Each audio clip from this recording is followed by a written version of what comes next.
Jusqu'à 9h, Good Morning Business. Comment occuper les enfants pendant la période estivale? Comment leur permettre d'apprendre tout en s'amusant? On en parle avec Yann Caron. Bonjour. Bonjour. Vous êtes cofondateur de Powers depuis 2020. Vous proposez des jeux vidéo éducatifs pour les enfants âgés de 6 à 12 ans. Comment ça fonctionne? Qu'est-ce qu'on y apprend? Alors, on y apprend beaucoup de choses. Déjà, c'est important, c'est un vrai jeu vidéo. C'est très important, c'est pas un jeu éducatif avec du contenu qu'on aurait rendu ludique, mais c'est un vrai jeu vidéo dans lequel on va apprendre des choses très traditionnelles, des maths, de l'histoire, de la géo, mais aussi du yoga, de l'astronomie, de la programmation, des langues étrangères. Voilà, on a mis une vingtaine de domaines aujourd'hui. Ouais, on va pas se mentir, les jeux éducatifs, c'est parfois un peu rébarbatif. Là, vraiment, vous avez repris tous les codes des jeux vidéo. Oui, c'est ça. C'est qu'en fait, on a vu pendant le confinement, donc c'est une histoire qui date du confinement, on donnait des jeux éducatifs à nos enfants et c'était très mauvais signe. Ils nous rendaient l'écran au bout de 10 minutes, ce qui n'est jamais une très bonne nouvelle. Parce qu'on avait besoin de temps ou besoin de temps pour nous.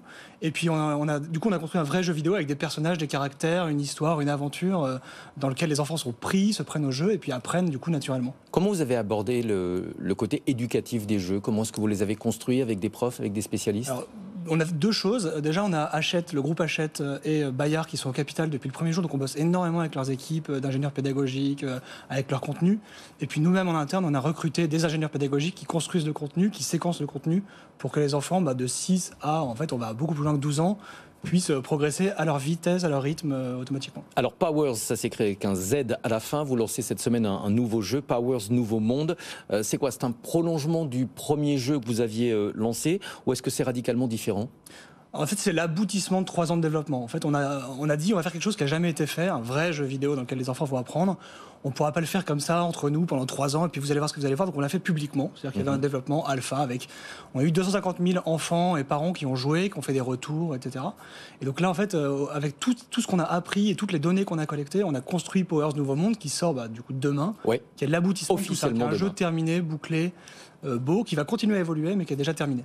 Alors il y a une particularité, c'est que le niveau de jeu s'adapte automatiquement au niveau de l'enfant grâce à l'intelligence artificielle. C'est-à-dire que l'enfant n'a pas besoin de préciser son âge ou son niveau d'éducation scolaire. Ouais, on ne lui demande pas du tout son niveau, en fait on constate ce qu'il est en train de faire dans le jeu, le taux de bonnes réponses, de mauvaises réponses, et en temps réel, on s'adapte à son potentiel. C'est important parce que chaque parent a la conviction que ses enfants sont au-dessus en maths, peut-être en dessous en géo, etc. Et donc là, on l'emmène vraiment le plus loin possible, jusque là où il peut aller.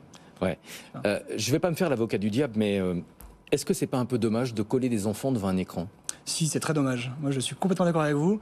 Le seul truc, c'est qu'en fait, nous, on voulait réfléchir à des alternatives à des temps d'écran qui existent déjà. C'est-à-dire qu'en fait, les enfants, on ne va pas se mentir. C'est-à-dire qu'on ne crée pas du temps d'écran supplémentaire, on remplace d'autres usages. Ouais, nous, on dit aux enfants, allez vous promener, allez faire du vélo, allez jouer avec des cousins ou des copains. En revanche, au lieu de jouer à Fortnite, Brawl Stars ou regarder YouTube pendant des heures, autant avoir un temps d'écran utile qui va vous faire apprendre des choses. Alors justement, 250 000 utilisateurs, est-ce que les enfants passent autant de temps devant leur écran quand ils utilisent votre jeu que devant, vous le disiez, Fortnite ou YouTube ou TikTok? TikTok par exemple aussi, c'est une très très bonne surprise pour nous, c'est qu'en fait quand vous construisez un vrai jeu vidéo, vous avez des usages de jeux vidéo et pas des usages d'applications éducatives. Donc aujourd'hui on voit que quand un enfant a le choix entre un jeu vidéo traditionnel et Powers, il lui arrive assez souvent de choisir Powers, ce qui est une très bonne nouvelle.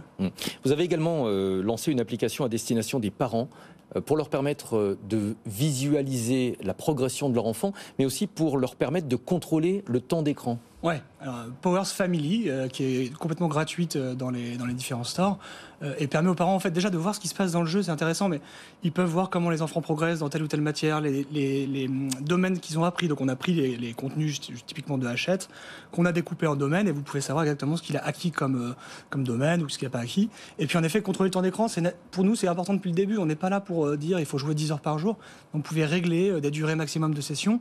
Et juste un truc intéressant, c'est que vous avez un bouton pause, c'est-à-dire que vous pouvez arrêter. On sait que c'est toujours un peu dramatique quand vous dites à l'enfant de s'arrêter. Mais ça n'arrête pas le jeu brutalement. Exactement, ça n'arrête pas le jeu brutalement. La nuit tombe dans le village, les personnages rentrent dans les maisons et l'arrêt se fait très progressivement et on essaye d'éviter au maximum les hurlements et les cris qu'on peut avoir tendance à constater dans les foyers au moment où l'écran s'arrête. Ça s'adresse aux enfants âgés de 6 à 12 ans. Pourquoi 6 ans? C'est justement par rapport à cette utilisation des écrans? En fait, on dit 6 à 12 ans pour simplifier, c'est à partir du moment où l'enfant sait lire. C'est-à-dire qu'il faut qu'il puisse s'approprier un peu les dialogues, les histoires, échanger avec les personnages. Et 12 ans, en fait, c'est une limite théorique là aussi, parce qu'on a 20% de nos joueurs qui sont des adultes. Il y a beaucoup de mamans et de papas qui voulait regarder un petit peu pour voir un peu ce que qui joue, et qui continue à jouer. Et ils jouent souvent ensemble d'ailleurs, c'est assez chouette. C'est un jeu éducatif gratuit, sans pub. Quel est le business model? C'est le business model des jeux vidéo traditionnels, c'est-à-dire le business model des jeux vidéo que j'ai cité un peu avant, où vous allez pouvoir acheter des micros... Achats intégrés, comme on dit. Achats intégrés, totalement cosmétiques, c'est-à-dire que c'est important, ça ne vous fait pas apprendre plus ou plus vite ou différemment. C'est vraiment une petite casquette, un petit hoodie, des choses comme ça, qui vous permettent du coup d'agrémenter votre aventure. Ouais, 250 000 utilisateurs, combien achètent justement des... On n'a pas encore lancé la monétisation. Pour l'instant, on est concentré sur la construction du jeu et les usages. Est-ce que vous êtes fixé des objectifs? En jeu? En nombre de joueurs? En nombre d'utilisateurs? On voudrait avoir le même nombre de joueurs que Fortnite ou Brawl Stars, donc ça se compte en dizaines de millions. Vous avez été financé depuis la création par des investisseurs de premier plan. Alors ils sont très nombreux, on ne peut pas tous les citer. Il y a bien sûr BPI France, Pierre Kosciusko-Morizet, Octave Klaba, Hugo Lloris, l'ancien gardien de but de l'équipe de France de football. Qu'est-ce qui les a attirés dans cette aventure? En fait, on voit depuis le début qu'on n'a pas de mal à convaincre sur le sens du projet. C'est-à-dire qu'en fait, je pense que le constat que les écrans sont partout et qu'il y a un problème avec les écrans, parce qu'en fait, ça se construit dans le dos des parents, il est accepté de tous. Donc, construire ensemble une alternative intelligente et néanmoins ludique, parce que si vous faites juste un truc intelligent, les enfants vont vous rendre l'écran de la même façon, ça fait écho. Donc, quand je parle avec Hugo Lloris, quand je parle avec Edouard Mendy, qui est un autre gardien de foot, voilà, on a plein de personnalités qui nous suivent, ça leur parle, en fait, ils sont parents. Ouais. Vous avez prévu d'autres levées de fonds? On fera d'autres levées de fonds, c'est sûr, ça se fera naturellement au fur et à mesure qu'on aura de plus en plus de joueurs. Merci beaucoup Yann Caron, cofondateur de Powers, avec un nouveau jeu vidéo éducatif donc, qui sort demain pour les enfants essentiellement, mais aussi, vous l'avez dit, pour les parents.